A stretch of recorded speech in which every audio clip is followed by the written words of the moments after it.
Abra a tua Bíblia no livro de Mateus, capítulo 24.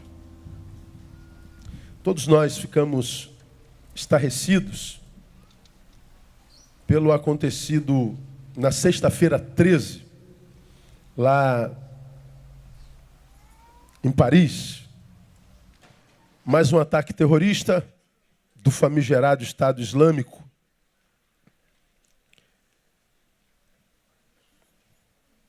Do falecido Estado Islâmico, né, que só gera morte. O que gera morte é morte. Um braço radical do islamismo, se é que eles fazem parte do Islã, que disseram que atacaram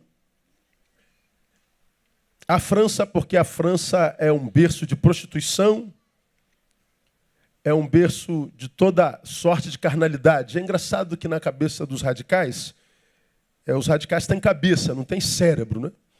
E os que têm não usam. Na cabeça do radical, todo radical, seja o radical islâmico ou radical evangélico, na cabeça dele não cabe liberdade nem alegria, e na cabeça dele é uma visão unilateral, portanto míope. Na cabeça dele não pode o adultério, não pode a prostituição, mas pode a morte. Não pode frutos da carne, mas pode a desconfiguração de uma família. Pode-se matar pais e mães e gerar órfãos. Pode-se gerar viúvos. Pode-se gerar dor em nome da sua fé.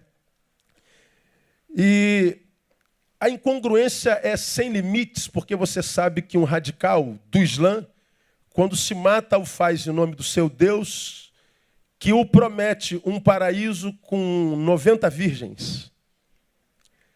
Não podemos nos prostituir, não podemos nos dar a sexualidade na terra, mas eu mato você porque eu vou ter 80 virgens no céu. A questão é sexual. É uma hipocrisia. Todo radical é hipócrita. E eu não falo só do islâmico, dos evangélicos também. Os mais radicais hoje no Brasil estão entre nós, entre os evangélicos. Radical é aquele que não dialoga. É aquele que perdeu a escuta, não ouve mais o seu semelhante, principalmente se ele tem uma visão diferente da sua. É aquele que diz amar, mas ama só os iguais. Eu amo a todos os que são da minha religião, os que são da minha fé. O radical é o doente, é o que já morreu e não sabe, que produz doença e morte. E mais uma vez nós vemos o acontecido na França, onde 130 pessoas foram mortas barbaramente. Nessa semana nós vemos lá na África, lá em Manila, mais alguns mortos, onde 170 pessoas foram tomadas de reféns num hotel, mas todos eles se livraram e morreram 20 e algumas pessoas. E nós estamos vendo o mundo consternado pelas barbáries, e a França, a Rússia e os Estados Unidos agora bombardeando os lugares onde estão plantados o pessoal do Estado Islâmico, e mesmo assim vidas sendo mortas, crianças sendo mortas, inocentes sendo mortas. Mata-se um soldado islâmico e junto com ele vão centenas de pessoas inocentes. E a cultura da morte perambulando entre nós. A cultura da morte produzindo medo entre nós. Desqualificando a vida. Nos impedindo de ir e vir. Nos tornando cada vez mais seres humanos enquanto indivíduos centrados em si mesmo. Cada vez mais impossibilitando os indivíduos de se encontrarem com graça. De compartilharem vida. E a vida no planeta vai se tornando insuportável. A solidão, como eu tenho pregado nos últimos meses, tem sido a imposição. Nós vamos nos retirando cada vez mais cedo em casa, cada vez mais cedo em casa, cada vez menos coragem de sair. E a gente vai sendo tomado por uma ditadura da solidão. Nós vamos ficando sozinhos. Porque quando nós estamos no meio dessa multidão, nós estamos enquanto sujeitos com medo do outro, portanto, sem ligação alguma com quem está do lado.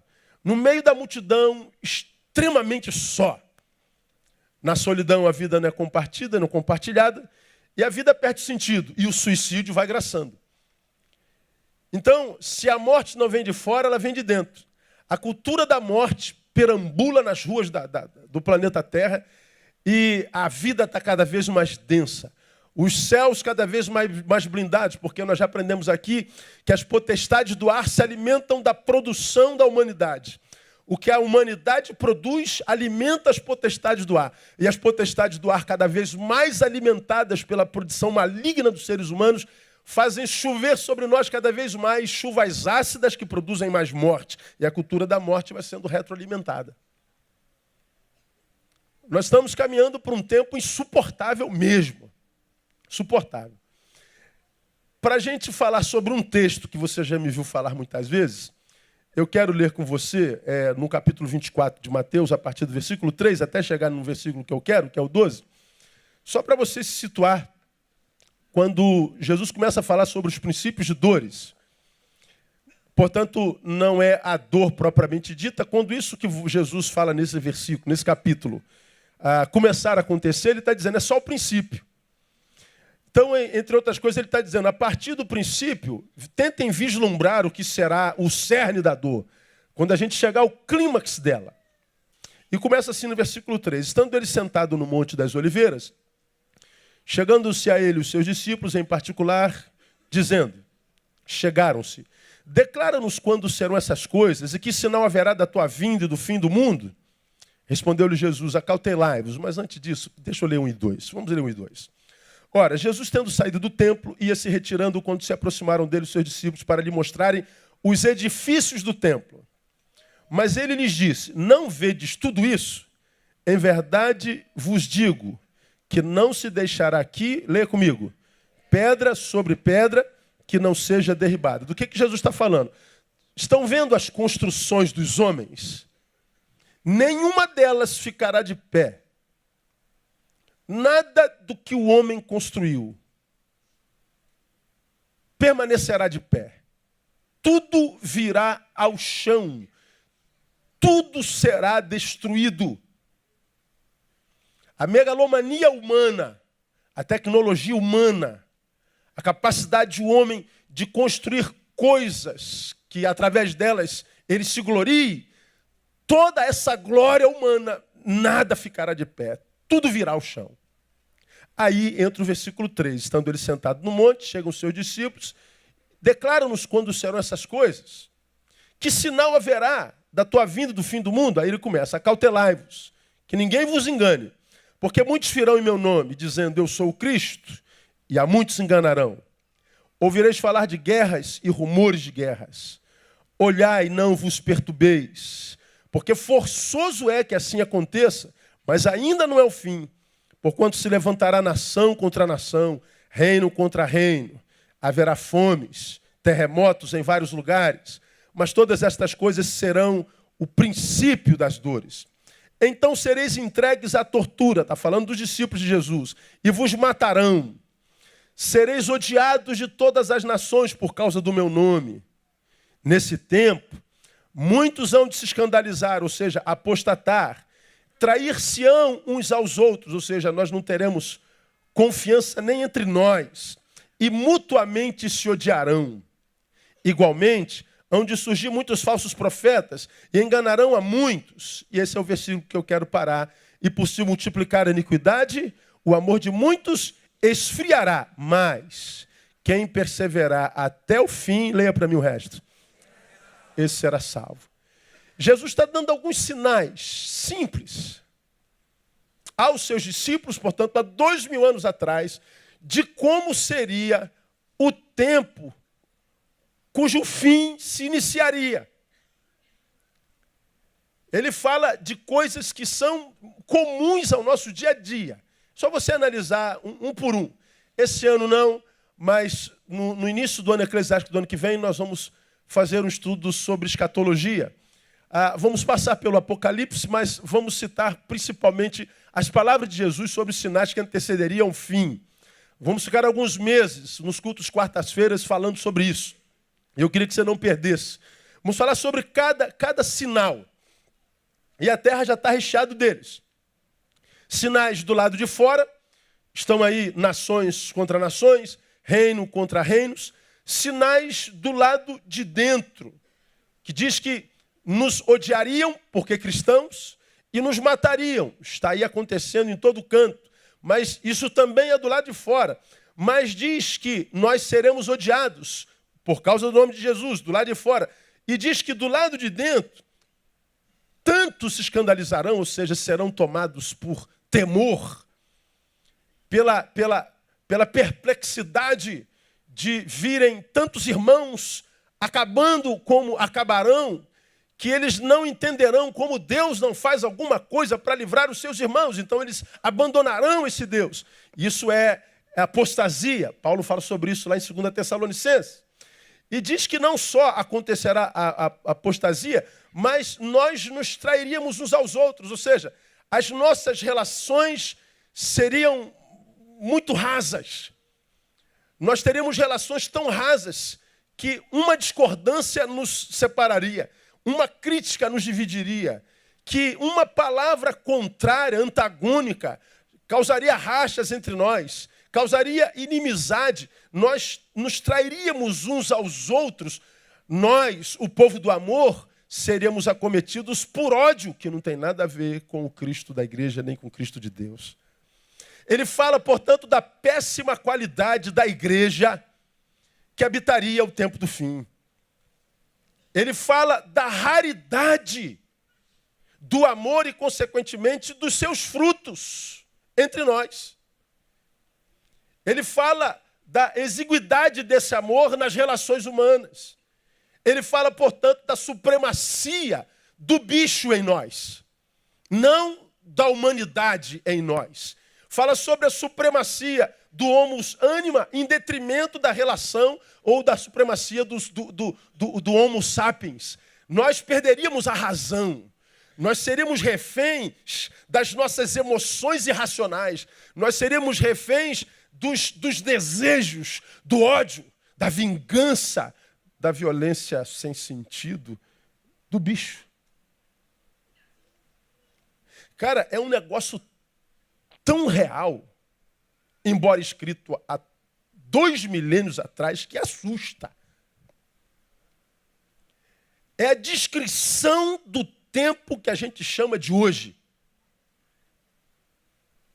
É a biografia dessa sociedade. E o mais grave é que Jesus diz aqui que é só o princípio. Catuca alguém do seu lado e fala assim, você está preparado para o que vem aí, irmão?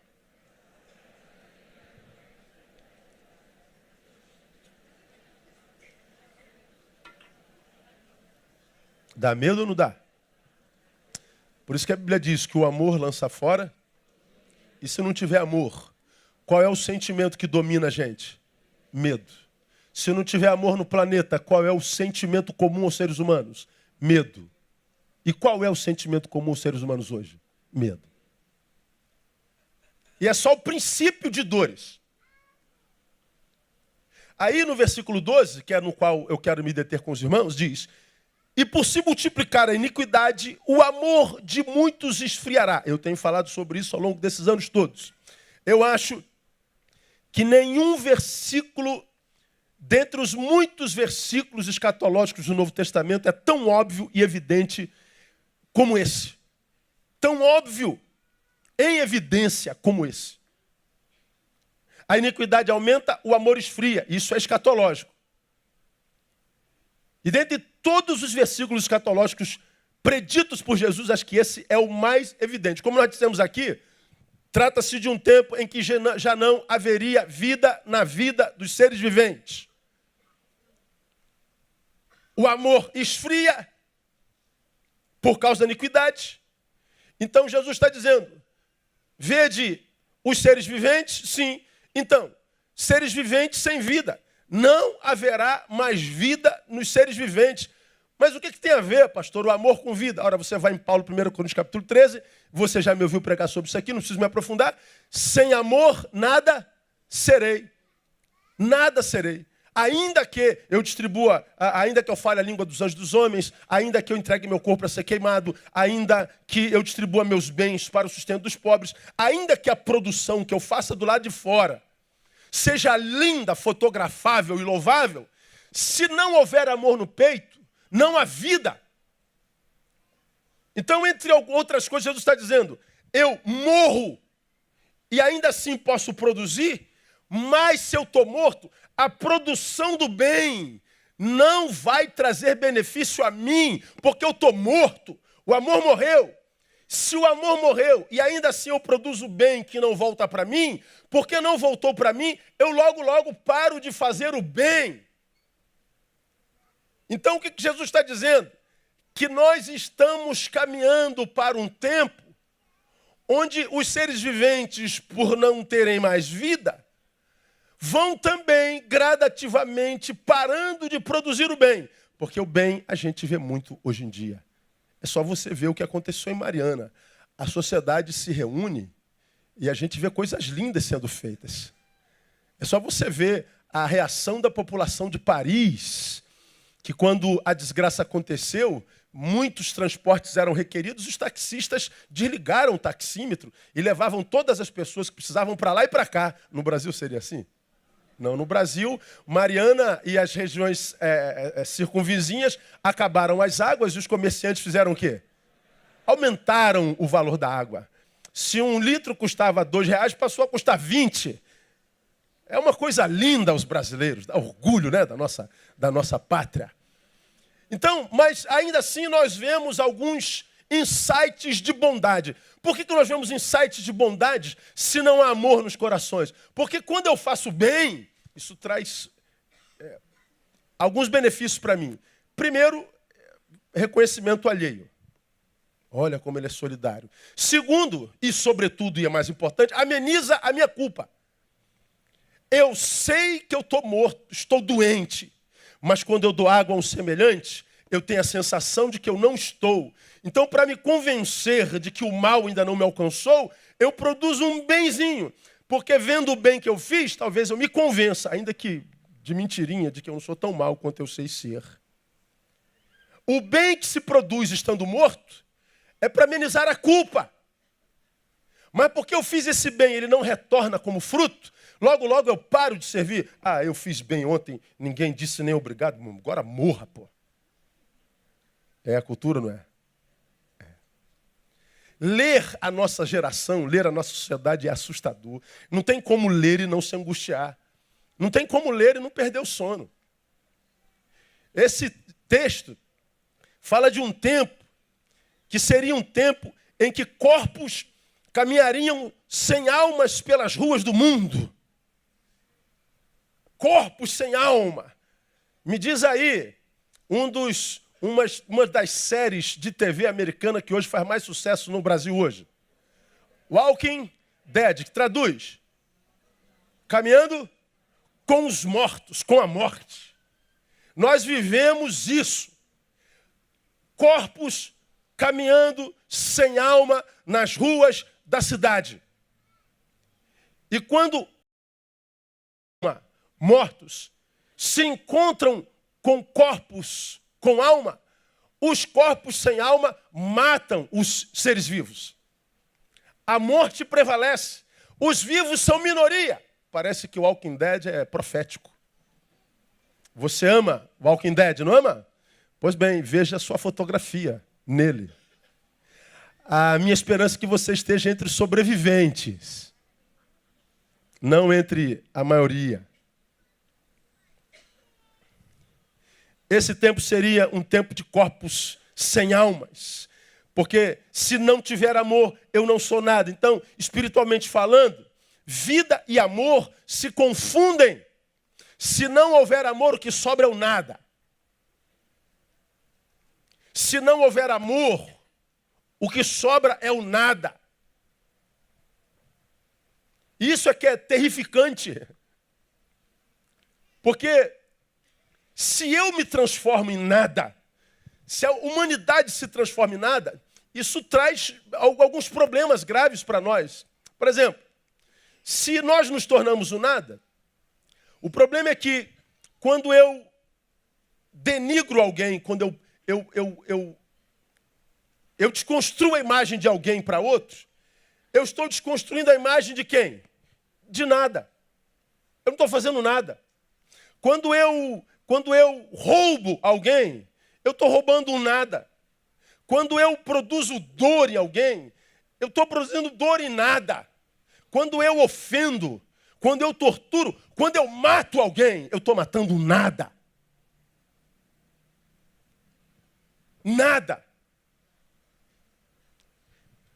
A quem ou ao que se está fazendo o que a gente faz quando a gente produz o mal? Nada. Ninguém mais sente a dor do outro. Por quê? Porque o outro é nada. E por que o outro é nada, pastor? Porque eu sou nada. Eu valorizo a vida do outro à proporção do valor que eu dou à minha própria vida. Ama o teu próximo como a si mesmo. De modo que quando o camarada pega um facão e arranca a cabeça de uma criança, ele está dizendo que ele é. Só que nós precisamos de Estado Islâmico porque eles trazem conforto para nós. Que isso, pastor? Como que eles trazem conforto para nós? Porque você diz, eu não sou capaz de arrancar a cabeça de um semelhante. Então você não é tão mal quanto ele. Você não pode ser tão doente quanto ele.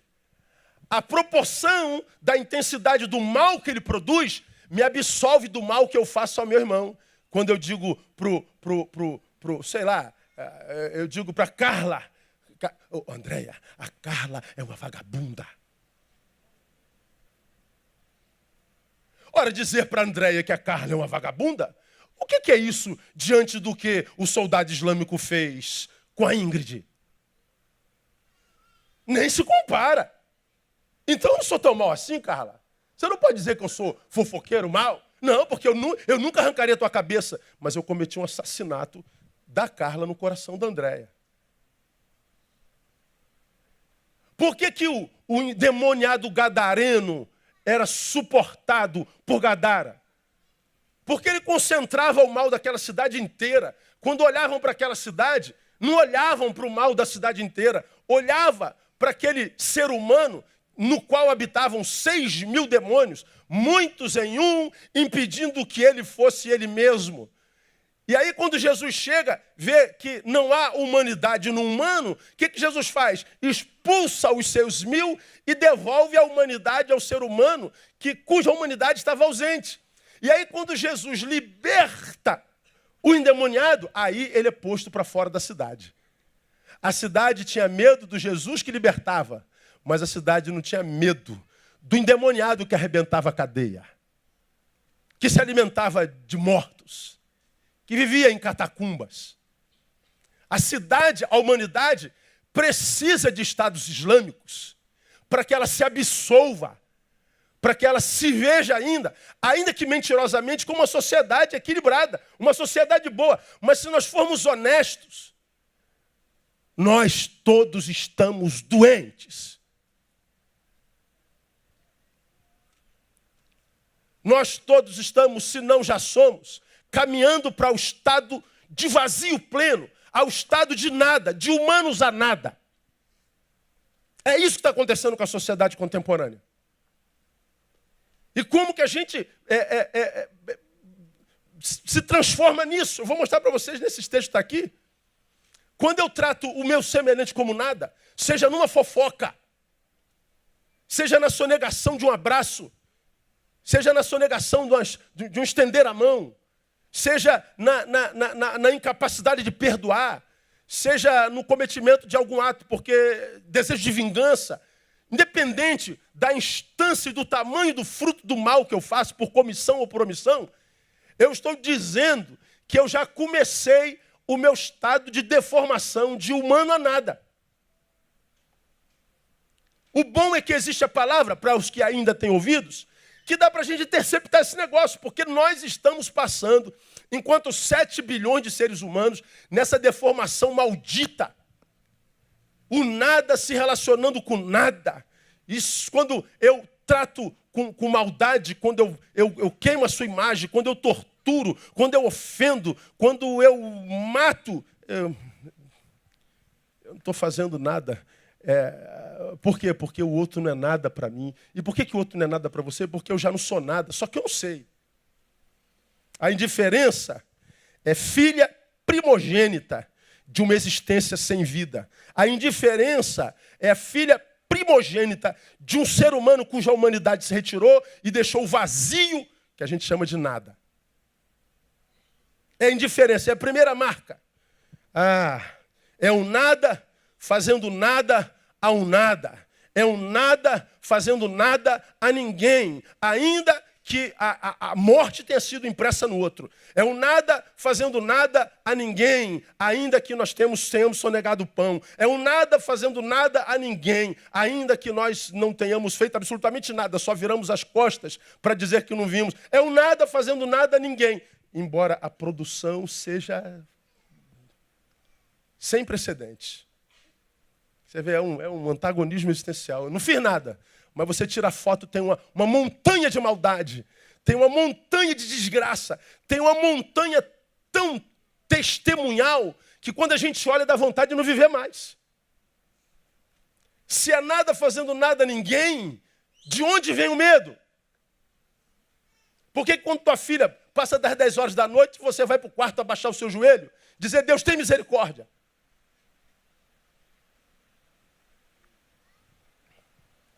A pergunta para hoje, para nós nessa manhã, é: como um ser vivo se transforma nesse nada? Aí você vai ver. O versículo diz assim: por se multiplicar a iniquidade, o amor de muitos esfriará. Qual é a causa da transformação do nada, ou seja, da ausência do amor? A iniquidade. O texto deixa claro isso. Iniquidade é anomia. Já falei sobre isso aqui. Eu quero mostrar mais algumas coisas para vocês. Anomia, traduzido literalmente, é desregramento. Desregramento. Não é só imoralidade. Já vi alguém falando que por se multiplicar a iniquidade. Iniquidade são pecados sexuais. Não, não é não. É desregramento, é mais do que imoralidade. É a total ausência de autoridade. A total ausência de autoridade é o fim de todos os limites. Tire os limites do ser humano. Abram-se todas as portas. Dê-lhe todas as possibilidades. Acabe com todas as autoridades. Retire todos os limites que existam sobre ele. Tira todos os limites. Entenda limite como que gera justiça. Na minha época, que não faz muito tempo, havia um ditadozinho muito comum que você conhece. O meu direito começa... Não, o meu direito termina onde começa o seu. Vem cá, Bronson, sobe aqui. O Bronson é dono dessa propriedade aqui, ó. Daqui para lá é do Bronson. Só que eu sou um nada, olhando para o Bronson como nada. E a minha propriedade eu quero estender. Então o que eu faço? Eu vou tentar invadir a propriedade do Bronson. Eu falei, pô, você não tem esse direito, pastor. Eu sei. E por que você acha que eu não tenho direito? Porque é do Bronson, mas o que o Bronson é? Nada. Então, por que eu não posso invadir? Então eu tento invadir a propriedade do Bronson. E eu invado a propriedade do Bronson. O Bronson, ele pode vir tentar me impedir. Pô, pastor, não faça isso. Bom, eu vou entrar em litígio com o Bronson, mesmo sabendo que eu estou errado. Você vê brigas hoje tão loucas, que a gente fala, não é possível que esse cara não está vendo que ele está errado. Não é possível que esse imbecil não perceba o que ele está fazendo. Não, mas a pessoa perde toda a razão, porque o outro é nada, ele tem desejo. Ele invade a propriedade do nada, se necessário for matar esse nada, ele mata. Porque mesmo que ele tenha matado alguém, o que ele matou? Nada. Mas antigamente, eu queria muito essa propriedade, mas o meu direito termina onde? Onde começa o do Bronson. Então esse limite me impedia de caminhar, até de me contactar com esse camarada, que é nada para mim, antigamente não era. Quando a Bíblia fala que a iniquidade é o que faz matar o amor, que, portanto, transforma o ser humano em nada, está falando de anomia, de desregramento. O que é desregramento? Esses limites não existem, mais. Pode deixar, pode deixar. Esses limites não existem mais. Portanto, aquelas terras são minhas. Por quê? Porque eu desejo. Não existe mais limite e ele não significa absolutamente nada. Se eu vivo anomia, não há mais limite, não me interessa. Eu mato esse cara, dou uma facada nele e boto o corpo dele dentro do quintal. O que o senhor fez, pastor? Eu não fiz nada. É um nada fazendo nada a ninguém. Mesmo que um assassinato tenha sido cometido. Eu estou no âmbito do assassinato. Senta lá, obrigado, Bruno. Mas, vamos ver a anomia, por exemplo, na criação dos nossos filhos. Seus filhos estão soltos correndo aqui. E você sabe que o culto está acontecendo. E você vê que no sermão do pastor Neil não tem ninguém piscando. Mas o teu filho começa a correr. Teu filho começa a atrapalhar o culto dela, o culto dele, o culto dele, o culto dele. Todo mundo se distraindo. E você não faz nada. O que é isso? Anomia. Você não está dando limite para esse moleque. Você não está dizendo para ele, moleque, você não pode todas as coisas. Agora você não pode correr. Você pode correr, mas não agora. Eu quero que você saiba que há um poder acima do seu desejo. Você tem um desejo de correr, mas existe um poder que diz quando você pode correr. Mas se os meninos não têm mais limites, logo, logo esse menino faz o quê? Está batendo na cara do pai e da mãe. Acontece hoje ou não? Acontece toda hora. Nossas crianças são mal educadas. Você e eu fomos criados. Aí vão chamar a gente de velho gagá, retrógrado e... Como é que dá o nome? Me fugiu a palavra. Saudoso.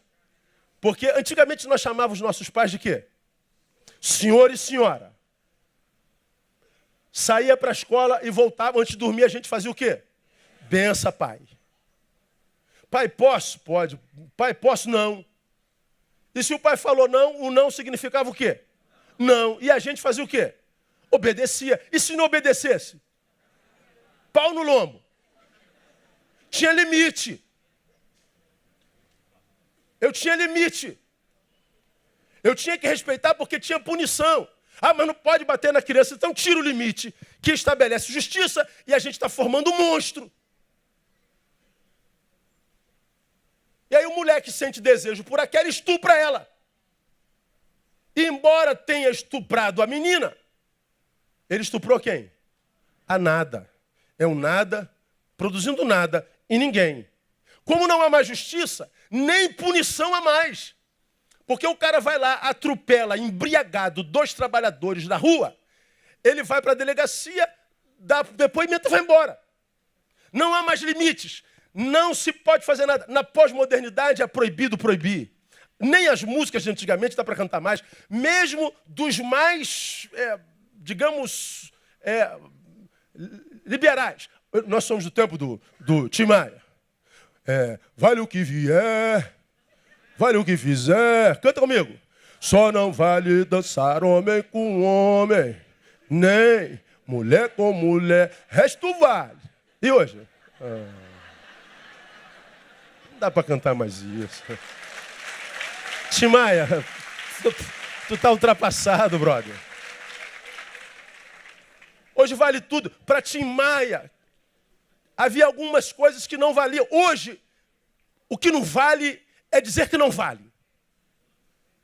Porque o que interessa é o teu direito, o teu desejo. Se você tem desejo, ninguém pode te reprimir. O que nós estamos fazendo? Tiramos o limite. Não há mais limite. Não há mais limite.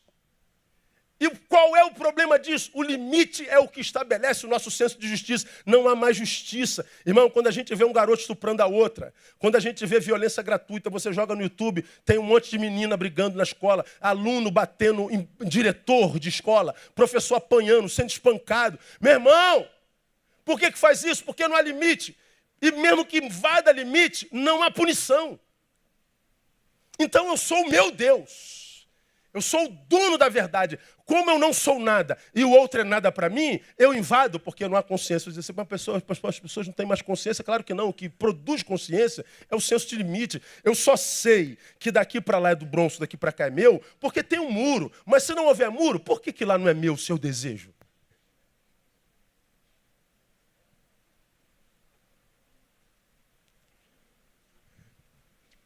É a iniquidade, anomia, ausência total de autoridade. É o fim de todos os limites que estabelece justiça. É a retirada da capacidade, portanto, de convívio mútuo. Nós estamos perdendo a capacidade de viver a mutualidade. É o fim da sapiência no homus anima. É o que produzirá o fim da sociedade. Nós estamos caminhando para o fim, à luz da palavra.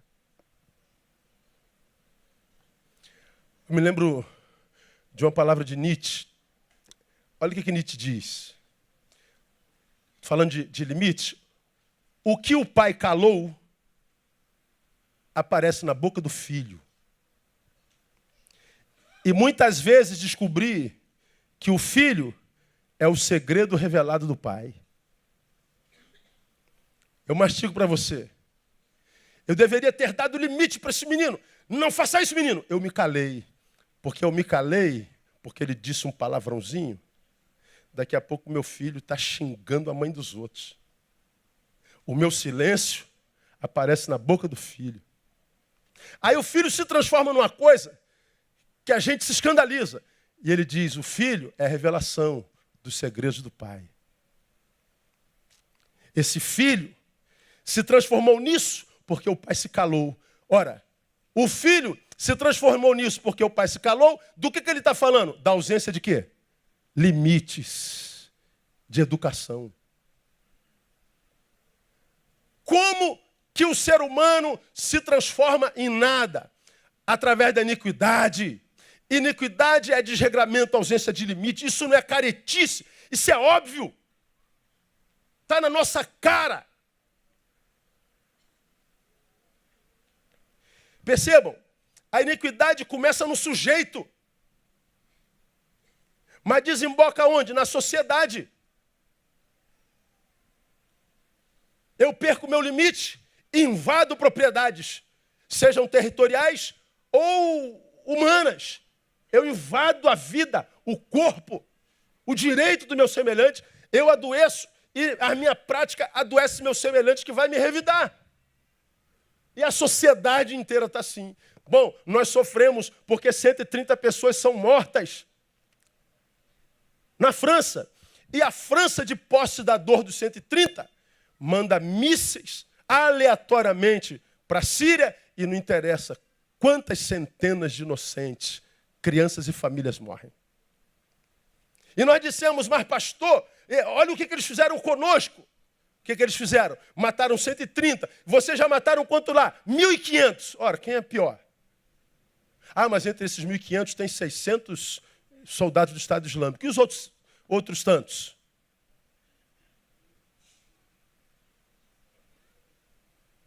Só que a morte que eu produzo é justificável, a deles não. E nós não percebemos que nós estamos iguaizinhos uns aos outros. Nós, os soldados do Estado Islâmico, somos iguaizinhos. Somos da mesma raça, a humana. E uma raça inteira que está passando por uma desconstrução maldita, se transformando em nada, num buraco dentro do peito, que faz de nós corpos que caminham sem almas.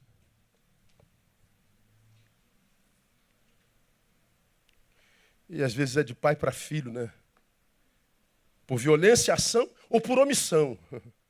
Ou seja, o nada já está se tornando hereditário. Já sai de nós, gerando gente assim. Paulo diz lá em 2 Timóteo, né? Que uma das marcas do tempo do fim é que os homens seriam sem afeição natural. Você se lembra muito bem disso. A afeição, o amor, o afeto não faria parte da natureza humana. Ok. Como isso começa no sujeito? Vamos ao texto do amor na Bíblia Sagrada, entender por que a gente perde o amor. Abre a sua Bíblia em 1 Coríntios capítulo 13. Entendeu, glória a Deus. 1 Coríntios capítulo 13.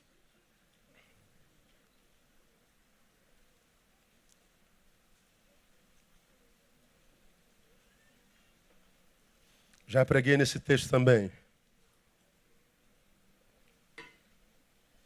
Paulo fala sobre a suprema excelência do amor. E eu quero mostrar para vocês o que acontece. Como é que esse sujeito vai perdendo a humanidade. Como é que você vai perdendo a humanidade. Como eu vou perdendo a humanidade. Como a gente vai começar a fazer parte daqueles que caminham com mortos. E daqui a pouco está um corpo sem alma caminhando para lá e para cá, nem sabe. Quando percebe, já morreu, não tem mais possibilidade de cura, como diz o Eclesiastes. Como que é o processo? Deixa eu mostrar para vocês, isso é a palavra de Deus. Primeiro, incapacitando-nos para o sofrimento. Tem isso na Bíblia, pastor? Tem. Veja o versículo 4. Definição do amor. O amor é o quê? Ou, outra versão, sofredor. Do que Paulo está falando? Que dores viriam e nós só conseguiríamos aguentar os sofrimentos que viriam se nós fôssemos batizados por esse amor a respeito do qual Paulo fala. Por quê? Porque o amor é sofredor. O amor consegue suportar a dor. O amor, na sua versão, é paciente, ou seja, ainda que a dor esteja esmagando, ele sabe, por causa que a esperança do amor, por causa da esperança que o amor gera, naquele que é depositário ou morada desse amor, de que não há dor que dure para sempre, ele vai ser um bom sofredor. Uma vez que o sofrimento é inevitável, eu não preciso me aprofundar aqui, porque você se lembra disso. Quando eu preguei sobre me diz o nome do sermão aí, quem? O pessoal do DVD. Existo, logo sofro. Peguei uma palavra de Descartes que diz, penso, logo existo. Cogito ergo sum. Penso, logo existo. Então a existência é demarcada pela capacidade de diagnosticar. Peguei uma deixa dele e disse, existo, logo sofro. Pegando a palavra de Paulo lá em 2 Timóteo que diz, sofre comigo as aflições como bom soldado de Cristo Jesus. Quando eu falei sobre uma mensagem antitética, ou é uma antítese, um oposto da mensagem da igreja evangélica que é pare de sofrer. Pare de sofrer. E está todo mundo querendo parar de sofrer. E entrando nas igrejas pensando em si, parar de sofrer. Vem Paulo e diz assim, sofre comigo. E a gente diz, meu Deus, ou a igreja contemporânea está errada, ou Paulo está errado. Porque a igreja diz, pare de sofrer. Vem Paulo e diz, sofre comigo. Peraí, Paulo. Que parada é essa, irmão?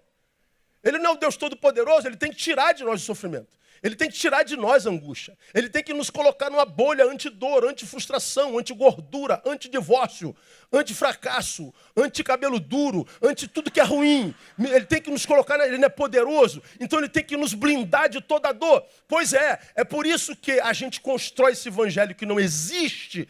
Aí a dor chega no crente, o que acontece com ele? Ele apostata. Estou frustrado com Deus. E o pior, vai um monte de gente atrás dizendo, você está certo, Deus podia ter feito alguma coisa, não fez.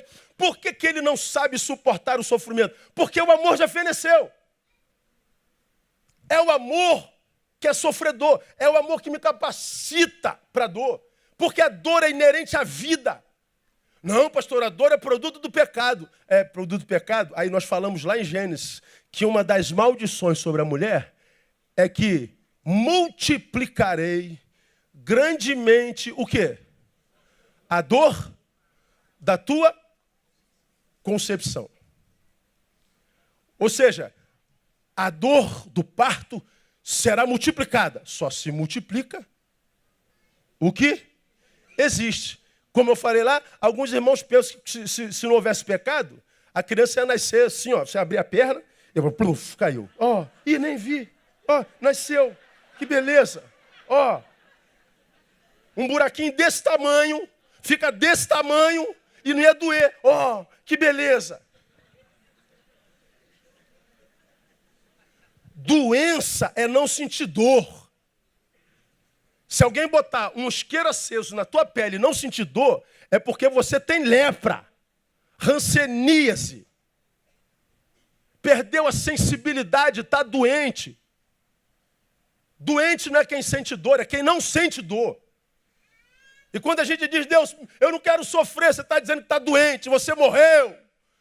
Você está no processo de nadadização. Ó, Nadadização, isso é neologismo. Você está se transformando no nada. Porque o Evangelho não me tira a dor, me capacita para ela. O Evangelho não diz, você não vai mais sofrer, irmão. O Evangelho está dizendo, não interessa a dor que chegue até você. Se chegou é porque você pode suportar, porque você está batizado no meu amor.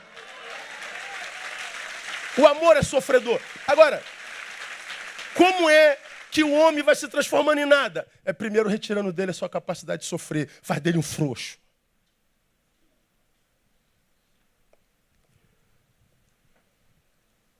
Nos incapacita para as dores da vida. E os seres humanos hoje, como diz o Zé Ramalho, é que na tortura toda a carne se trai. Não tem? Tá bom, não precisa falar o resto não. Na tortura toda a carne se trai. A gente entrega tudo se alguém fazer a gente sentir dor. Fizer alguém sentir dor. Uma crítica. Pastor, estou largando o ministério porque ninguém está dando apoio. Então você está se juntando a eles, né, irmão? Você está revelando que você é igualzinho a eles. Eu estou porque me criticaram. Tu nunca criticou ninguém? Igual eu falei domingo passado, pastor, porque Deus não tira o mal da terra? Se Deus tirasse o mal da terra, você ficava vivo? Responda para si. Tem mal em você? Você é capaz de fazer mal? Já fez mal? Já. Então, se Deus tirasse todo o mal da terra, você ficava na terra? Por que Ele não tira mal? Misericórdia sobre mim e você. Porque você está tão doente achando que tira o mal da terra, eu não tenho nada a ver com isso. Eu não tenho nada a ver com isso. Não tem por quê? Porque você é nada. E a gente vê a humanidade se deformando, a gente não fica esperto, cara. Nós estamos entrando nesse bojo da desconstrução, do nada, estamos nos nadificando. E como? Primeiro, tira de nós a nossa capacidade de sofrimento. Segundo, olha lá, diz que o amor é sofredor, é mais o quê? Diga para mim. Benigno. O que o amor, o que Paulo está dizendo? Que eu só consigo manutenir a prática do bem se o amor me tiver.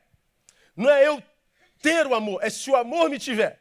Porque se o amor sai de mim, eu paro de fazer o bem, como eu acabei de falar. O amor é benigno. Portanto, como é que a gente vai se deformando? Tornando-nos sonegadores do bem. Se me torno incapaz de suportar a dor, o que me sobra é o coitadismo. O que me sobra é a revolta. O que me sobra é a sensação de que eu sou vítima eterna. O que me sobra é a amargura. O que produz, sobretudo, o quê? A incapacidade de amar e fazer o bem. Eu fiz o bem para tanta gente, ninguém falou nada? Dane-se. Aí você para de fazer. Aí você olha para trás, você vê na tua vida uma história de bênção, de superação. No presente ela já não existe mais. Tu olha para o futuro sem esperança. Por que ela está lá no passado? Porque você ainda tinha um quê de amor e, portanto, conseguia ser benigno. Promotor do bem, promotor do bem, promotor do bem. Mas como Ilse Scamparini, a jornalista da Globo, ao vivo, lá de Paris, disse, eu estou cansada. Está arriscado voltar para o Brasil por causa disso. Ela deixou escapar que está muito cansada, desculpe. Você se cansa e para de produzir bem. Parou de produzir bem, evidentemente não vai colher mais o que colhia.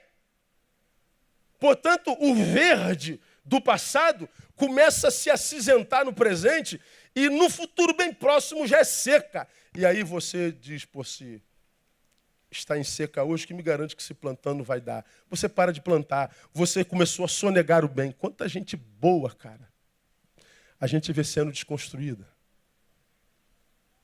Eu poderia falar sobre sonegação de bem aqui, um mês. Sonegar o bem não é só sonegar o bem ao próximo, não. É sonegar o bem a si mesmo.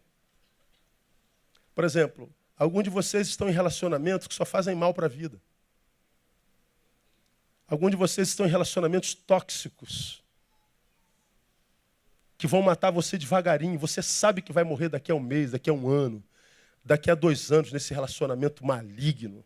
Mas você insiste nisso, porque tem medo de encarar a dor da solidão do hoje. Aí você vai fugindo dessa solidão. Sei lá do que você está fugindo. Mas você sabe que não há futuro. Mas você fica, não tem esperança. Não é esperança que você tem. Você tem medo de ficar consigo mesmo. E eu poderia dar um monte de exemplos. Aí eu me afastei da igreja porque eu descobri que o vídeo que saíram do pastor Neil sobre dízimo é verdadeiro. Ele é ladrão. Bom, como eu falei no vídeo, você é meu colega. Aí, não vou mais na igreja não. Legal. E você vai para onde? Você é daquele tipo de crente que só se alimentava do pastor ladrão. E se alimentava bem porque a comida do ladrão é boa. Então, eu estou com o ladrão alimentado. Agora você está sozinha, ficando na nica no evangelho. Vai morrer.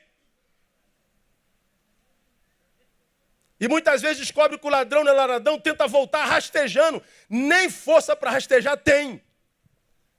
Como diz o sábio, adoece sem que haja possibilidade de cura. Porque faz parte dessa geração facebookiana idiotada, que não mastiga informações, engole tudo que jogam nele. Uma geração esponja. Estamos na iminência da Terceira Guerra Mundial. Está aí, A gente engole tudo o que vê. Não usamos mais cérebros. Nós estamos sendo desconstruídos. Nós acabamos por sonegar bondade. Nós sonegamos bondade. 3, vou ter que correr.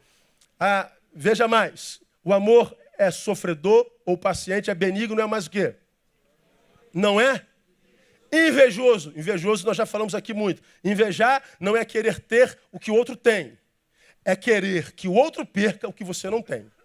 Eu não quero um casamento abençoado como o teu. Eu quero que o teu casamento abençoado acabe. Eu não quero emagrecer, eu quero que tu engorde. Eu não quero ter um carro igual ao teu, eu quero que o teu carro seja roubado. Eu não quero que o meu projeto dê certo, eu quero que o teu fracasse. Eu não quero ter intimidade com Deus que você tem. Eu sei que eu não posso. Eu quero que você peque. Eu me satisfaço mais na derrota do outro do que no desejo do outro. Agora, deixa eu agravar um pouquinho mais. Sabe qual é a palavra para invejoso? A palavra dizelu.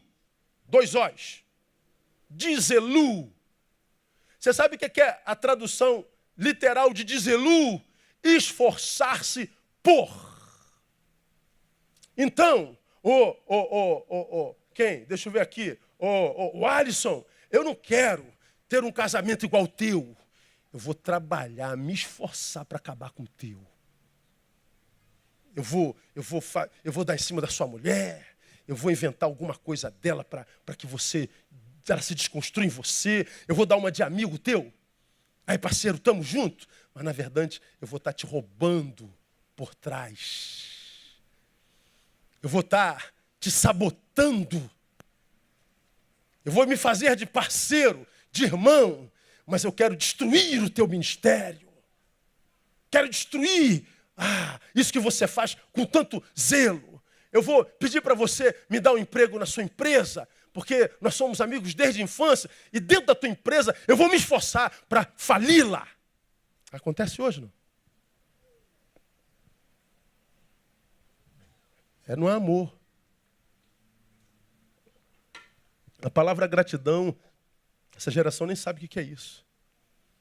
Você tira o cara da lama, do chiqueiro, põe na tua casa, tira o teu filho da cama, dá a cama para ele, alimenta, até ele soerguer.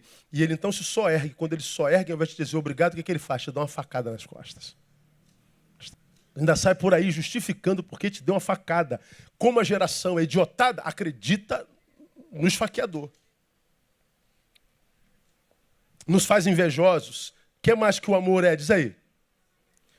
Não se vangloria, vangloriosos. Então, quando é que eu vou me transformando nisso? Primeiro, incapacitando-me para o sofrimento, tornando o sonegador do bem, faz dele um invejoso, faz dele um vanglorioso.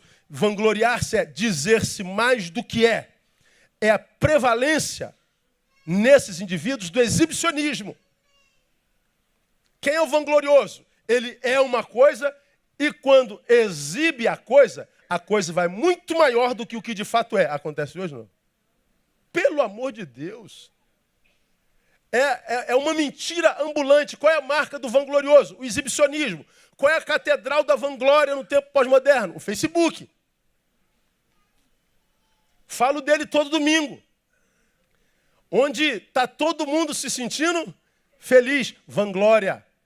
Glória vã. Mentira.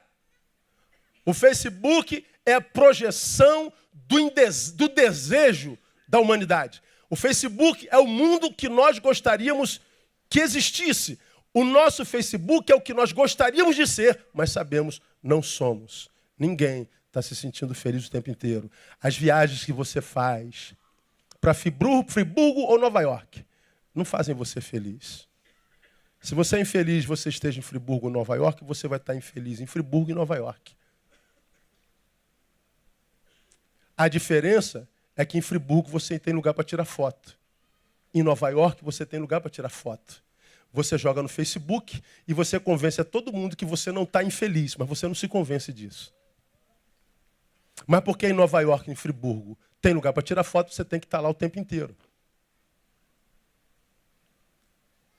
Porque a forma como os outros te olham ameniza um pouco a tua realidade. A admiração do outro, a inveja do outro, alimenta a tua imagem, mas não o teu ser. Vangloriosos, o que mais? Transformando-nos no quê? Inconvenientes. Olha o que é inconveniente. O amor não é inconveniente. Como é que eu, de homem, me transformo em nada? Me transformando no inconveniente. O inconveniente é a palavra que, no sentido positivo, traduz-se por cheio de tato. Olha que coisa interessante, irmão. A Bíblia é a coisa mais linda do mundo. Se eu fosse você, eu lia a Bíblia. Cheio de tato. Por exemplo, eu tenho uma verdade para dizer para o Paulinho, mas eu não sou inconveniente, eu sou conveniente. Como é que eu vou dizer essa verdade para o Paulinho? Pô, Paulinho, cara, senta aí. Pô, tem uma parada para te dizer, cara. Ó, cheio de tato. Para que eu estou cheio de tato? Por quê? A notícia é ruim. Tu tem mãe ainda? Tem pai? Estão vivos? Tem. Tua mãe está aí. Vida longa, mãe do Paulinho, em nome de Jesus. Alguém que você... Não, tira o Paulinho daí. Sai da história, Paulinho. Ó, eu estou sentado do lado do estrebosfério. A mãe do estrebosfério morreu. Aí eu vou falar Trebinho, senta aí. Pô, brother, tem uma parada para te mostrar. Cara, pô, ó, tô cheio de tato. Eu tô com muito cuidado para dar a notícia. Por quê? Eu sei que a notícia vai fazer o que com ele? A mãe dele morreu, gente. Vai gerar o quê? Dor. Então eu tô cheio de tato. E o inconveniente, que é o oposto de cheio de tato? Ele não tem nenhum cuidado com o seu semelhante. Tua mãe morreu, cara. Quer saber? Bem feito, mano. Não valia nada aquela velha. Bem feito. A gente não tem mais tato com sentimento alheio.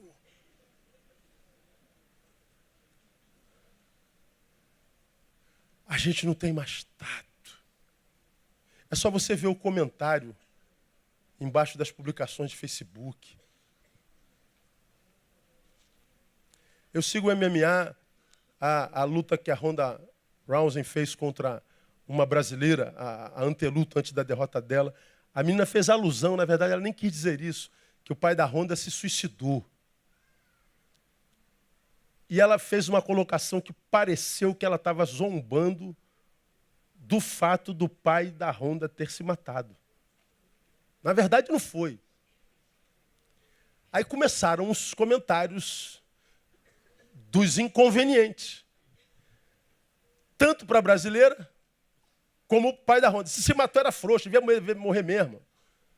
Se matou, aí você vai vendo comentários sobre o suicídio do pai de um ser humano, e a gente vê que quem comenta não tem nenhum cuidado com o ser humano cujo pai se matou. A gente vai desconstruindo todo mundo, não pensa se o sujeito tem uma família, tem um filho, tem uma filha. A gente não tem mais cuidado com ninguém, com nada. Nós simplesmente produzimos o mal pelo produzir. Isso é inconveniência. Inconveniência não é só comer mais salgadinho do que todo mundo na festa. Também. Mas inconveniência na Bíblia é essa falta de tato com o coração alheio. Nós nos tornamos, portanto, tão sensíveis quanto um rinoceronte. Como que nós vamos nos transformando em nada? Está aqui as marcas óbvias E é fácil você se olhar no espelho e se comparar com o que você foi ontem. Você era mais sensível, você acreditava mais, você participava. Agora você está sendo desconstruído. Você olha para o que você era, dá uma saudade de você enorme. Mas só que ser como você era hoje, dá a ideia de que você é um idiota, um imbecil, saco de pancada. Você tem que ser marrento, você tem que ser forte, você tem que ser musculoso e se defender. Aí você não sabe que você está se transformando na imagem e semelhança do nada que você permitiu tocar na tua alma. E a sociedade vai se transformando nisso aí. O amor não é egoísta, tá aí, ó, vou terminar. Não busca seus próprios interesses. Por causa disso tudo, no que nos transformamos, o nada aparece em nós. E em consequência desse nada que aparece em nós, nós vivemos o que está nesse mesmo capítulo aí. Veja o que diz mais sobre o amor. Olha lá. Nós falamos que ele não é sofredor, o amor é sofredor, benigno, não é invejoso, não se vangloria, não se soberbece, não se porta conveniente, não busca seus próprios interesses, agora, não se irrita, não suspeita mal. Porque nós fomos acometidos pelo nada, aí os frutos começam a aparecer. O texto seguinte diz, ele não se irrita. O que aparece em nós, então? Irritabilidade. As consequências nós nos tornaremos uma sociedade irritada, braba, nervosa. Estamos nervosos, não? Estamos com pavio curto, não? Ou estamos sem pavio nenhum? Agora você vê, todos nós estamos com o nervo à flor da pele. Eu gosto daquele anúncio do fulano, você avançou o sinal de novo, por que vai? Mas não faz isso, você... Mas você passou por cima da calçada, as pessoas... O guarda também viu. Nós estamos irados, nós não temos mais paciências. Nós não queremos para agora, nós queremos para ontem. Nós queremos tudo já. Nós queremos agora, nós não temos tempo. Por que não tem tempo? Você está com pressa. Aí pergunta, está indo para onde? E sabe que eu não sei? Qual horário que você tem que chegar lá onde você não sabe? Não, também tem horário, não. Está correndo por quê? Eu não sei. Nós estamos irados. Por que nós estamos irados, irmão? Isso tem a ver com o amor que está acabando. Porque se eu amo, e eu tenho o horário das 8 horas para se encontrar com o meu amor, que foi embora. Ora, pensa, se o teu encontro é às 8 horas com alguém que você ama, que hora você começa a se arrumar, irmão? Você começa a arrumar às 5. Porque se você vai se encontrar com quem você se ama, a gente fica ansioso para a hora chegar logo. E a hora chega? Não chega, então a gente se antecipa a ela. A gente sai mais cedo. Vai que tem 2 horas de trânsito, mas você vai andar 2 quilômetros. Não, vou assim mesmo, eu espero lá. Eu fico aqui. Eu fico no lugar que vai ser o lugar do encontro do amor. Aquele lugar onde vai ser o encontro já faz bem para a nossa alma. Por quê? Por causa do amor. Por que a gente está correndo? Porque a gente sai 5 minutos antes para chegar em 10 quilômetros e quer chegar sobrando 3 minutos. O culto começa às 6, tu sai de casa 5 para as 6, chega às 6:30, tem que ter um lugar na igreja para você. Aí não tem lugar, tu chama o irmão de vaca, sua vaca. Xinga o introdutor e cheio de razão. Por quê? Porque você é um nada fazendo nada a ninguém. E não sabe que esse nada que você fez a esse ninguém é um fruto que você jogou na semente e volta para você. Meu irmão, já preguei aqui, ó. Cada vez que você urina, irmão, você que urina em pé, tem a bênção de urinar em pé. Isso é uma bênção. Você que vai no vaso, urina, não levanta a tampa, tu urina lá em todo mundo, isso tudo volta para você na vida. Tá rindo? Volta para você. A vida te devolve. Cada obstáculo que você produziu na vida de outrem. Você que dirige aqui do lado esquerdo, não abre de jeito nenhum. Por que você não abre? Porque não abriram para você. Você fica irado com quem está na frente, mas produz a mesma ira com quem está atrás. E você produz a ira dizendo, eu estou cheio de razão, porque ele fez comigo. Você se transformou naquilo que você odeia.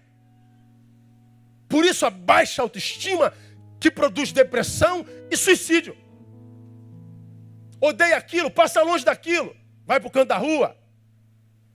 Odeia chegar apertado e ver a tampa do vaso toda suja? Não suje. Não produza aquilo que você odeia, que você nunca se encontrará com o objeto do teu ódio. É simples assim. Irados. O que mais? A Bíblia diz que o amor não suspeita mal, mas já é consequência de quem já foi transformado em nada. Ou seja, nós nos tornaremos descrentes, desconfiados, suspeitamos mal de todo mundo. Para nós ninguém presta. A gente não acredita em mais nada. Mais o quê? Aí, essa semana teve um camarada que veio na nossa igreja pela primeira vez, ouviu falar de mim demais. Vou lá ver esse cara. Aí ele sentou lá atrás. Quando entra o quê? Um careca de barbicha. Sem terno. Falando brother. Com linguajar todo esculachado. E outro safado 71 sem vergonha. Vou embora. Quando ele levantou, por Deus, eu dei uma palavra que parece que acertou as costas dele. Ele falou, o que esse cara está falando? Aí ele encostou num pauzinho lá. Aí ficou ouvindo. Ouvindo. Sentou de novo. Ouviu a palavra todinha. Está sendo recebido como membro aqui no dia 29. Mas o espírito que o habita é o mesmo meu e teu. Para nós, todo mundo é culpado, até que prove o contrário.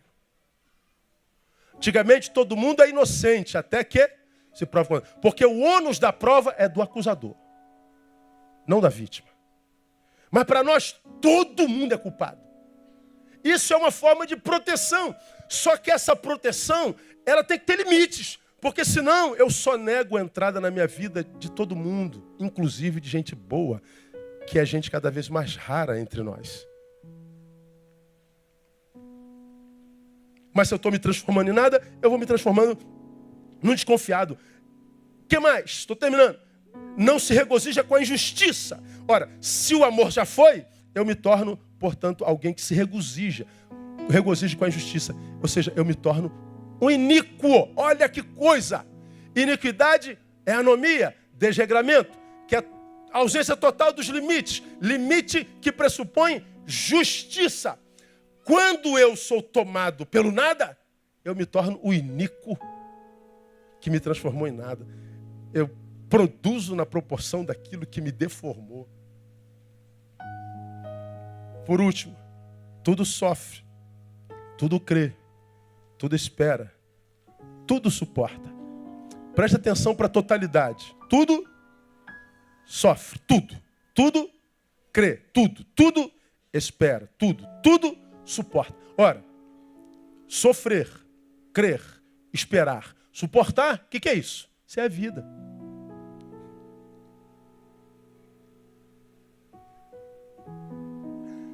Está dizendo, é só com amor que a gente consegue viver a vida toda. Tudo. Totalmente. Totalidade. Até o fim. É o amor que mantém a vida viva. Se o amor morri, ainda que eu continue existindo.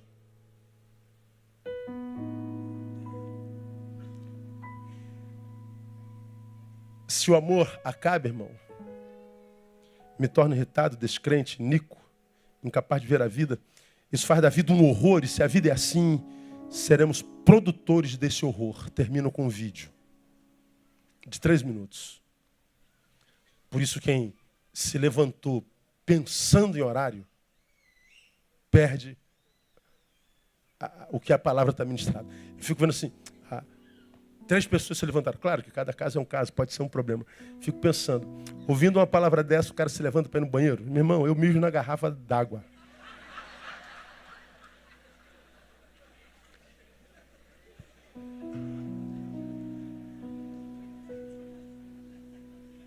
Mas uma das marcas principais de um defunto, preguei aqui alguns domingos atrás, é a ausência de apetite.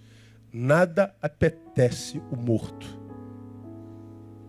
Nada apetece o nada. O que você tem recebido de Deus é tão rico que o mundo gostaria de estar aqui no teu lugar. E alguns nem sabem o que estão ouvindo. Se a vida perde o amor, a gente se transforma nesses idiotados que estão aí brigando a qualquer preço. Violência. marrento, isso é vida. Não, você é um defunto gerando morte. Termino com um videozinho que eu já citei aqui, mas eu pedi para o Pedro separar 3 minutinhos de vídeo de um vídeo do filme chamado Constantine. Coloca aí. Vida sem amor vira um horror. Se eu acabar só com o diagnóstico, não tem graça. Vocês vão embora sem esperança. Eu quero deixá-los embora com esperança.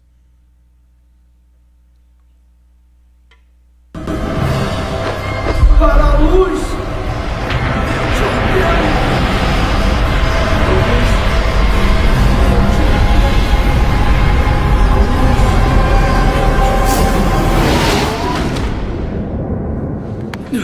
Esse seu ego é surpreendente. Gabriel, faz sentido. E os maus herdarão a terra. Está me julgando, John? Homicídio, traição, genocídio. Como eu sou ingênuo. Eu apenas busco inspirar a humanidade a cumprir o seu destino. Entregando a terra ao filho do demônio? Me explique. Escute. Vocês receberam essa preciosa dádiva, não é? Cada um de vocês recebeu a redenção do Criador. Assassinos, estupradores, molestadores, todos vocês. Basta se arrependerem e Deus os acolhe. Em outras palavras, em todo o universo, nenhuma criatura pode ter tanto, só o homem. Não é justo. Olha isso. Se o bondoso Deus os ama tanto assim, eu vou torná-los dignos desse amor. Eu venho observando vocês há muito tempo. Só diante da face do horror, vocês encontram o seu lado mais nobre. E vocês podem ser tão nobres.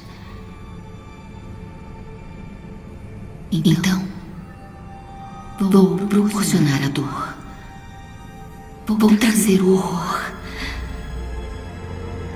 Para que possam superar isso. Para que os que sobreviverem ao reino do inferno na Terra sejam dignos do amor de Deus. Gabriel, você enlouqueceu. O caminho da salvação começa esta noite. Neste momento.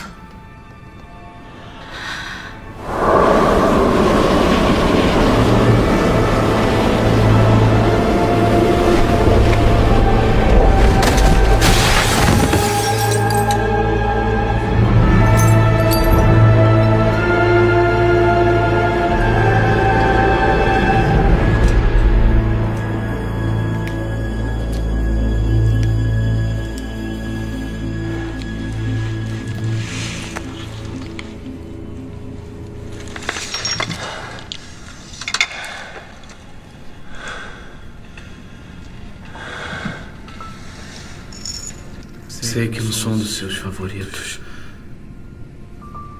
Nem sou bem-vindo à sua casa. Mas preciso de um pouco de atenção. Por favor.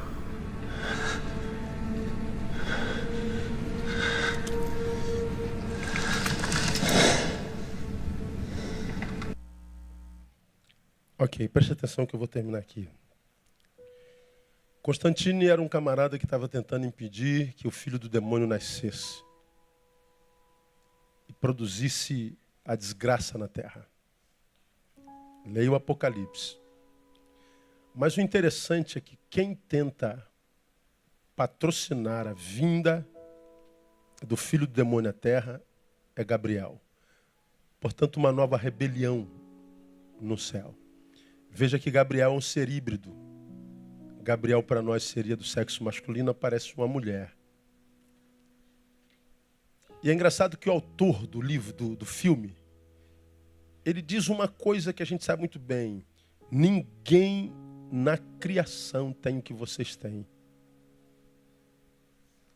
O amor incondicional dele estupradores, promotores de genocídios, ladrões.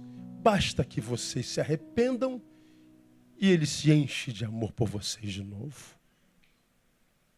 Pois bem, diz Gabriel, vou fazê-los dignos de merecerem esse amor.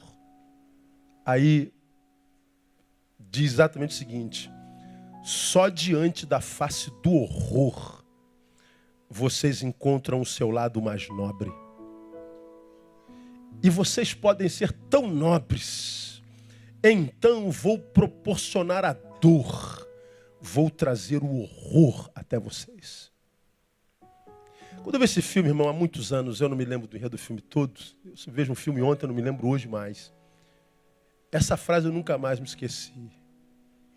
Só diante da face do horror vocês encontram o seu lado mais nobre. E é verdade. Quando é que a gente vê a humanidade unida em solidariedade, bondade irmanada? Quando? Quando um horror, um terror acontece. Como que aconteceu com a França. Como que aconteceu em Mariana. Quando a gente vê o horror perambulando, então a gente é capaz de se unir, esquecer religião, sexo, cor, credo, todo mundo com água para Valadares, água para Mariana, todo mundo em oração, pray for France, vamos orar pela França, todo mundo unido. Por que a gente se une? Por que essa nobreza brota? Porque a gente está diante do horror. E nós estamos caminhando, irmão, para um estado existencial de horror. O que os nossos olhos verão terá poder de fenecer a fé e o amor em nós. Mas nós somos o povo do livro, nós somos o povo da palavra, nós somos o povo que adora a Deus, cuja definição é amor. Nós não só somos batizados pelo amor, como o amor é objeto da nossa adoração. Deus é amor. Nele nós estamos capacitados para atravessarmos o horror incólume, sem sermos tocados. Nele, que faz a manutenção do amor em mim e em você, que não me permite me tomar por iras, por desconfianças, iniquidades, incapaz de ver a minha vida. Nele nós estamos guardados. Portanto, olha onde você anda, olha como você anda. Olha com quem você anda. Faça uma reavaliação das suas prioridades. Porque o Cristo, que é o produto do amor de Deus, diz: busca primeiro o reino. Não seja tolo de tirar o reino da primazia da tua vida. Porque você vai se tornar mais um número nessas estatísticas de morte que a gente vê ser produzida todo dia diante dos nossos olhos. A única forma de sobreviver a isso é nele, que é amor. Mas ninguém pode fazer isso por você. Eu não posso fazer isso por você. Eu não posso impedi-lo de você fazer a besteira que faz com a própria vida. Eu só posso alertá-lo pela palavra. Eu não posso impedir ninguém de ser o diabo de si mesmo. Eu não posso impedir, eu não posso fazer nada. Eu posso sofrer o que você faz consigo e as consequências do que eu faço comigo. Mas, se eu tenho a palavra diante de mim, meu Deus do céu, nós não precisamos entrar nessa canoa que está carregando a humanidade para um precipício desesperançoso de morte inequívoca. Eu posso, no amor de Deus, pular dessa canoa e remar contra a maré, sabendo que eu vou me cansar sim, mas ele diz que ele renova a força ao cansado. Mas pastor, eu tenho sonhos de chegar lá, quem me garante? Olha, ele diz que a gente vai sonhar até velho. Os velhos sonharão. Então, minha igreja, minha ovelha amada, pelo amor de Deus, cuidado até com quem você anda dentro dessa igreja. Tem gente aqui que não vale nem tua oração, cara. Tem homens e mulheres aqui, naquela igreja de lá, naquela outra igreja, naquele centro, naquela catedral, naquela sinagoga, cuja religião não tem nada a ver com o que habita o ser. Veja os frutos e tenha coragem de ver. E guarda o teu coração. Sobre tudo que se deve guardar, guarda o teu coração, que é onde o amor habita. E, portanto, lá estão as saídas, as fontes da nossa vida. De humano a nada pela iniquidade, que mata o amor, que a despeito de matar o amor me mantém vivo, só que vivendo um horror. De repente você já está num horror. A esperança para você. Caça no meio desse horror. Faça uma varredura desse horror de vida que você está vivendo, que você vai ver que ainda há uma chamazinha acesa, que com o sopro do Espírito Santo reincendeia a tua história de novo no nome de Jesus. Mas ele não pode fazer isso sem que você faça essa faxina no horror na qual se transformou a tua vida. Eu sei que não há ninguém aqui que tenha escapado dessa palavra. Acho que toda a raça humana tinha que ouvir isso. Essa palavra me impactou demais. Deus me dava, eu chorava. Porque eu sei que eu posso ser o próximo. E às vezes eu tenho tanto medo de ir junto com essa coisa que tem transformado os meus semelhantes nisso que tem se transformado. Como está difícil amar gente. Como está difícil amar ser humano. Como está difícil confiar. Como está difícil ouvir, cara. Só mediocridade, só idiotice. Não há nada que preste. Meu Deus, eu não quero ser carcomido por essa solidão que me é imposta. Pelo amor de Deus, me faz achar aqueles 7.000 que ainda não se dobraram. Me ajuda a me manter entre aqueles 2 ou 3 que ainda permanecem no nome de Jesus. Nosso esforço, já que serão 2 ou 3, é para que sejamos um desses, irmãos. Porque a grande maioria não sabe nem mais o que faz aqui, não sabe nem mais. Eu fico pensando, estou falando agora no nível de uma igreja local, a nossa igreja é uma igreja que tudo que faz dá certo, tudo que faz pega. É um negócio assim surpreendente. E eu fico imaginando naquelas igrejas que são 50 a 50 anos, 100 a 100 anos, não faz nada dá certo, não batiza. Meu Deus, nós vamos batizar 100 pessoas aqui na semana que vem. A igreja não para, é tudo funcional, mas mesmo nessa funcionalidade toda, a angústia habita você e me habita. A solidão às vezes nos pega, a gente, meu Deus, para onde que eu irei? Aí eu entendo quando o apóstolo disse, Deus, para quem iremos nós? Quando Pedro dizia aquilo, ele não tinha ideia de que chegaria um tempo em que nós estaríamos no meio de tanta gente, assim, aqui ó, no meio de uma multidão como essa aqui. A gente está no meio de uma massa sem precedentes. Mas a gente olha para a nossa vida, para quem iremos nós? Não tem ninguém para ir. Sozinho. Pedro não tinha noção do que ele estava falando. De que nós seríamos tão sozinhos no meio de tanta gente. Aí ele diz, para quem iremos nós, Deus?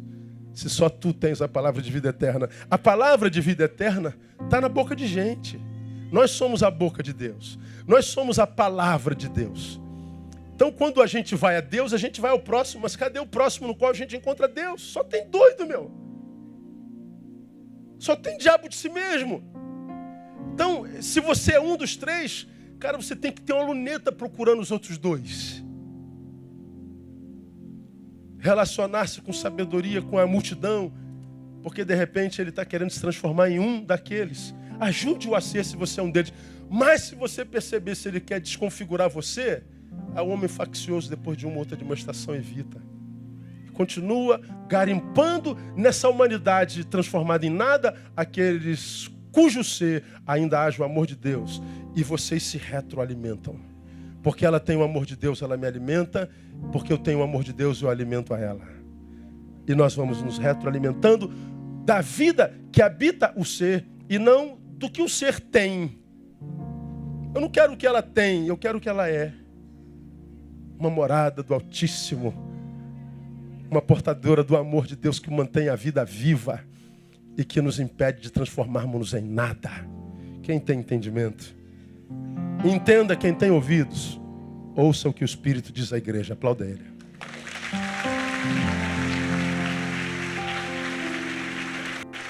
Vamos ficar em pé, vamos orar, vamos embora.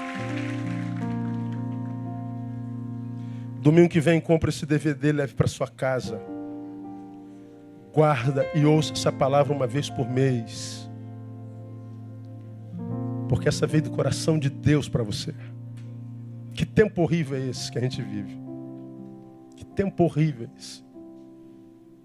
Que transforma o ser humano em nada e a gente, um nada fazendo nada a ninguém, um nada fazendo nada a mim, mas ainda assim me matando. Que vida é essa que a gente está vivendo?